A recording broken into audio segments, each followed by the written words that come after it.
Once again, I'm Clifton Jolly for MLM.com Web TV.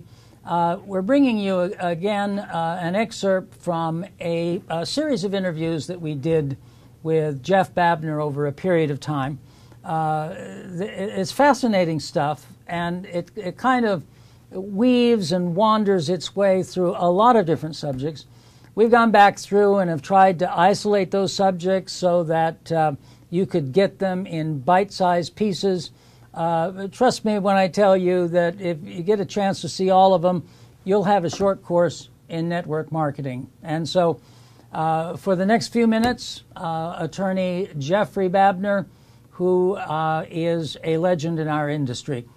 There's a famous Supreme Court decision, which one of the Supreme Court judges, I think it was Potter Stewart, who basically asked a comment about pornography, said, I can't define it, but I know it when I see it.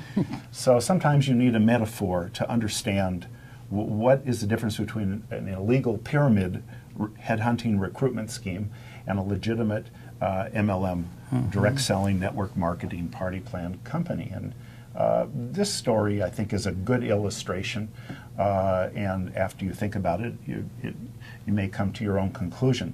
But party number one sells a case of cans of tuna to party number two for $10, and number two then sells that case of tuna for $20 to number three, and so on until party number 10 buys that case of cans of tuna for $500, opens the case, opens a can, and it turns out it's rancid. And party number 10 goes back to number 9, who says, well, you got to talk to number 8, and so on until party number 10 goes all the way back to number 1 and says, I have a big problem. And number 1 says, well, what's your problem? And number 10 says, well, I bought this tuna and it's no good. And number 1 said, well, what's your problem? He says, well, I opened the case, I opened the cans, it's rancid. He says, this tuna is no good. He says, I can't sell this. And number 1 said, well, you don't have a problem. And number 10 said, what do you mean I don't have a problem? And number 1 said, well, your problem is you don't understand. This tuna is for selling. It's not for eating. Everybody had made money on the product. What's the problem? Yes. And if you think about it, and you look at any MLM company out there, if you basically look at them and you look at their product, you look at their service, either the quality or how it's priced, and you ask, is this something that somebody would really want and use? And you make a big point of that, Jeff, about the fact that if you have customers, in other words, if you have people who are really consuming this product, then you're going to solve a lot of problems that you would otherwise have with regulators. That's right. The product has to stand on its own in the marketplace. A lot of companies have startup kits, and you can buy a $100 package of product or a $200 or a $500 startup pack.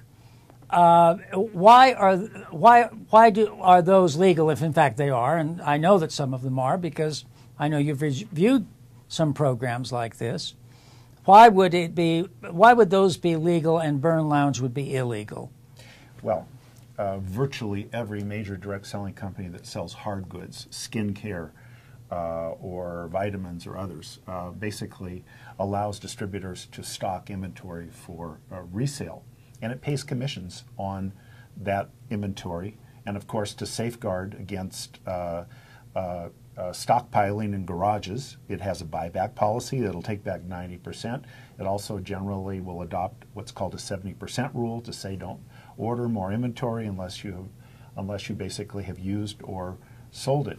But as a general matter, all leading direct selling companies require only one thing to become a distributor, and that's the purchase of typically a $49 to up to $100 at-cost sales kit, meaning it's not for profit, no commissions are paid on it. It clearly is a tool, contains things that are necessary for the distributor. It may also provide for a year's worth of ongoing updates on product and the opportunity.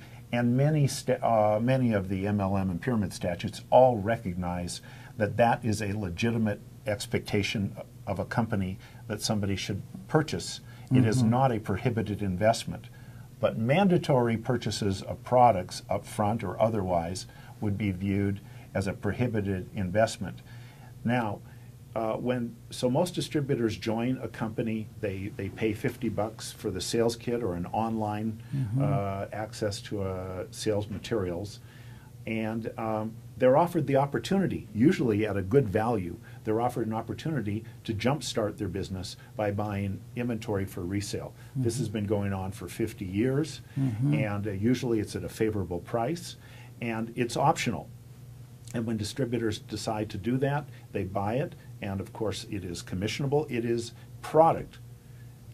Now on the other hand, if they were buying training or buying sales tools or bumper stickers or protectors for your windshield or t-shirts, those things would not be commissionable because those are not items that are destined to be sold to the general public. When you think about MLM and the enthusiastic aspects of MLM, is this anything that a distributor has to be concerned about? That you go to conferences, people get excited, and it's not like other businesses where you go, you work 9 to 5, nobody talks to anybody. It is a different kind of business, isn't it? You're absolutely right. This is a business of involvement. This is a business of passion. This is, as I think we said in one of the articles or one of the videos early on our website, quoting one of your favorite singers, Eminem, from the song from the movie 8 Mile, in which he basically he said, you need to lose yourself in the music. You don't just play the notes. You need to lose yourself in the music, and that is true. Every successful MLM company, every successful distributor is successful because they have some passion or bond with a product, with the vision of the management, with the owners of the company, and with the people with whom they work. And that is an attribute of the success of the direct selling industry. Thanks so much for joining us for this brief conversation about MLM with attorney Jeffrey Babener. I'm hoping that I didn't cut Jeff off in the middle of a sentence because he hardly ever stops to breathe. He's got a lot to say, and you're going to be hearing a lot more about it in one of our next episodes. And once again, you can see all of his interview at MLM.com, where you can also learn more about Jeff's seminar 3 times a year, starting and running an MLM company. It's held in Las Vegas. Mark Rollins, the president of Infotrack, speaks at it, and Jeff is courteous enough to let me speak at it as well. So come on down and join us, and in the meantime, tune in for our next episode of MLM.com.